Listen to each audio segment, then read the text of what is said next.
Hello friends, welcome back to investment की यात्रा। आज हम बात करेंगे कर्नाटका बैंक पे। कर्नाटका बैंक पे आर्ली के चार्ट पे बात करेंगे 60 मिनट्स पे और देखेंगे कहाँ तक जा सकता है। अभी इसने क्लोजिंग दी है 226.95 पे, आगे कैसे ट्रेड कर सकता है। तो सबसे पहले मैं इसमें क्या करूँगा, सबसे पहले इसमें एक हॉरिजॉन्टल लाइन लगा के देखेंगे कि इसके जो लेवल्स हैं वो कहाँ तक गिर सकते हैं अगर ये गिरने पर आया तो। ठीक है, तो सबसे पहले इसका जो लेवल निकलता है वो है 215 के आसपास, 15 के आसपास मुझे लग रहा है। और वो क्यों लग रहा है वो भी आपको बता देता हूँ।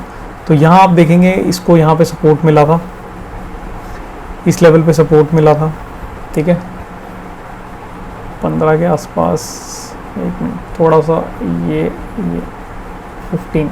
ठीक है, तो यहाँ पे आप देखेंगे तो इसे सपोर्ट मिला था इस लेवल पे, ये सपोर्ट और यहाँ पे रेसिस्टेंस।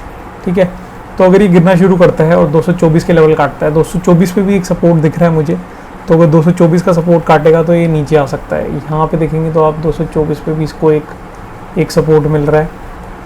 ठीक है, यहाँ पे सपोर्ट है, यहाँ पे सपोर्ट है, उसके बाद यहाँ रेसिस्टेंस, उसके बाद यहाँ रेसिस्टेंस, यहाँ रेसिस्टेंस, यहाँ सपोर्ट, यहाँ पे सपोर्ट, यहाँ रेसिस्टेंस। तो ये जो इसका एक जोन है 224 का, ये भी बहुत इंपॉर्टेंट एरिया है। यहाँ पे भी इसने बहुत ट्रेड करता हुआ दिखा है। तो अभी 227 पे ट्रेड कर रहा है, 224 तक तो आ सकता है, 223 224 तक। यहाँ पे भी सपोर्ट लेके ऊपर की तरफ आपको जाता हुआ दिख सकता है। बट इन केस अगर 224 का लेवल काटेगा तो आपका जो पहला नीचे का टारगेट होगा वो होगा 215 का या 214 का। ठीक है, तो ये वाले लेवल इसमें टच हो सकते हैं क्योंकि यहाँ पे भी एक इंपॉर्टेंट जोन है, ये बहुत ही ज़्यादा इंपॉर्टेंट जोन है इसका। तो नीचे की तरफ एक ट्रेड बना सकता है, और वो क्यों बना सकता है उसके पीछे भी एक रीज़न है। क्योंकि अगर आप इसका एक ट्रेंड लाइन लगा के यहाँ पे देखेंगे इस लेवल से, तो आपको क्लियर एक इंडिकेशन इसमें मिलेगी कि ये नीचे की तरफ इसी रेसिस्टेंस से वापस आ रहा है। यहाँ पे आप देखेंगे क्लियरली, आपको दिखेगा कि इस वाले लेवल पे ये बार बार रेसिस्टेंस फेस कर रहा है। यहाँ पे रेसिस्टेंस ली, यहाँ रेसिस्टेंस ली, उसके बाद यहाँ पे ये रेसिस्टेंस ने सपोर्ट का काम करा, फिर यहाँ पे आके रेसिस्टेंस ली। तो यहाँ से अगर ये ऊपर भी जाता है तो 230 तक, मैक्स टू मैक्स 230 तक जाएगा और फिर आपको नीचे आता हुआ दिख जाएगा। ठीक है, अगर मैं इस लाइन को एक्सटेंड कर दूँ थोड़ा सा तो आपको क्लियरली दिखेगा यहाँ पे 230 तक एक रिवर्सल ले सकता है 230 तक। तो 230 तक यहाँ पे रीटेस्ट कर सकता है ऊपर की तरफ, क्योंकि मार्केट बहुत वॉलेटाइल है और नीचे की तरफ आ रही है। और आगे आने वाले टाइम में मुझे लगता है कि 1000 से 1500 पॉइंट की निफ्टी में आपको करेक्शन दिख सकती है। तो उसी हिसाब से हमें ट्रेड करना है। एक बाउंस आ रहा है अभी निफ्टी के अंदर, तो उसके साथ ये बाउंस लेके 230 पे जा सकता है। 230 के बाद इसमें गिरावट आएगी, 224 का लेवल काट के आपको 215 पे भी दिख सकता है। 215 के लेवल इसमें आते हुए दिख सकते हैं आपको 1-2 हफ्ते के अंदर। ठीक है, तो कर्नाटका बैंक में, और साथ में इसका एक ट्रायंगल पैटर्न भी है। यहाँ पे आप देखेंगे तो नैरो होता जा रहा है पैटर्न, तो यहाँ से आके नीचे रिवर्स करके नीचे मार सकता है एक। ठीक है, तो इसका जो रिवर्स पैटर्न है, बट यहाँ पे अगर यहाँ पे सपोर्ट लेता हुआ दिखा और मार्केट में आपको बाउंस आता हुआ दिखा तो यहाँ से ब्रेकआउट भी हो सकता है। बट जिसके चांसेस सिर्फ 25% है, 75% चांसेस है कि यहाँ से ऐसे करते हुए नीचे की तरफ एक मारेगा और 215 के लेवल आपको इसमें दिख जाएंगे। तो ये एक शॉर्ट कर्नाटका बैंक पे मेरा व्यू है। वॉल्यूम की इसमें बात करूँ अगर मैं, तो वॉल्यूम इसमें मुझे ज़्यादा दिख नहीं रही, वॉल्यूम डाउन है। यहाँ पे थोड़ी बहुत वॉल्यूम बढ़ी थी जनवरी के आसपास, फिर उसके बाद वॉल्यूम डाउन दिख रही है, इसमें वॉल्यूम कुछ भी नहीं दिख रही। मेन इसमें जो पैटर्न है वो आपको देखना है ट्रायंगल पैटर्न। अगर ट्रायंगल पैटर्न यहाँ से बाउंस लेके नीचे आता हुआ दिखे तो आपको 215 के लेवल इसमें दिख सकते हैं। 215 के लेवल अगर कटेंगे तो अगर इसको आप बड़े चार्ट पे करेंगे तो आपको और नीचे के लेवल भी इसमें दिख जाएंगे। बट मैं अभी उसकी बात नहीं कर रहा, क्योंकि हम एक शॉर्ट मूव देख रहे हैं। इसमें शॉर्ट मूव आपको बता रहा हूँ, 1 से 2 हफ्ते का, 1 हफ्ते का मूव। तो उसमें आपको 215 के या फिर 200 के लेवल आपको इसमें आते हुए दिख सकते हैं अगर 215 भी कटा। ठीक है, तो अगर मैं इस चार्ट को आपको डेली पे करके दिखा दूँ तो आपको इसमें 200 के लेवल भी दिख जाएंगे। ठीक है, तो जैसे कि आप देख रहे हैं, अब ये हम डेली के चार्ट पे आ गए हैं। डेली के चार्ट पे इसको क्लियरली आपको दिख रहा होगा कि एक ट्रायंगल पैटर्न के अंदर है, राइट।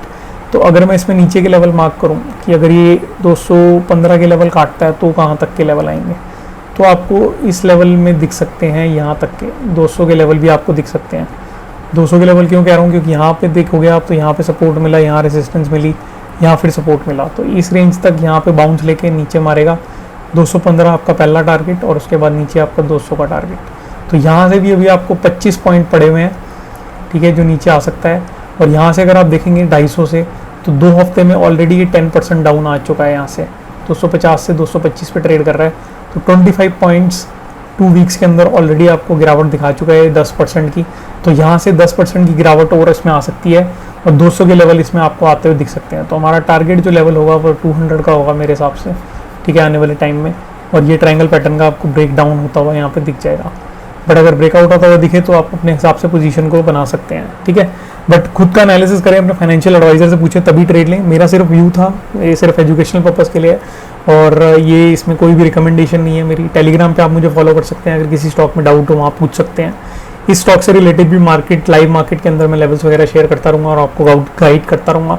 बट अभी के लिए यूट्यूब के हिसाब से मैंने एक शॉर्ट व्यू अपना दे दिया। होप सो आपको अच्छा लगा होगा। अच्छा लगा तो वीडियो को लाइक करें, चैनल को सब्सक्राइब करें, और जो लोग फाइनेंशियल्स देखते हैं उनको मैं फाइनेंशियल्स भी दिखा देता हूँ, ताकि आपको कोई डाउट ना रहेगी आप किसी चीज़ को मिस कर रहे हैं। तो सबसे पहले हम बात करेंगे इन्वेस्टर्स की। इन्वेस्टर्स आप इसमें देखेंगे तो आपको क्लियरली दिखेगा कि 19% जो हैं प्रमोटर्स हैं, पहले 20.3% थे, तो इन्होंने 2%, 1.3% से माल अपना बेचा है।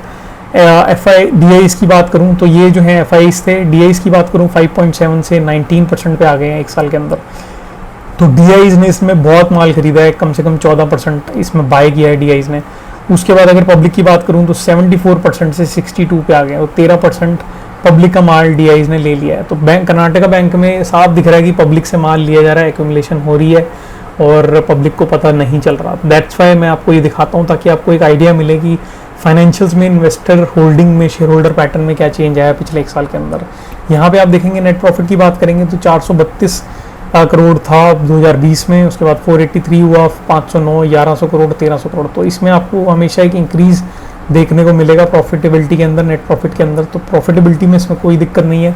अगर बात करूँ मार्केट कैप की, तो मार्केट कैप इसकी दिखेगी आपको 8000 करोड़ के आसपास की, कर्नाटका बैंक की। तो 8000 करोड़ के आसपास की इसकी मार्केट कैप है, और प्रॉफिट इसका ग्रो कर रहा है, लोगों से माल लिया जा रहा है। आप बाकी आप समझदार हो, आपको पता है कि क्या हो रहा है, क्या खेल चल रहा है मार्केट के अंदर, ठीक है।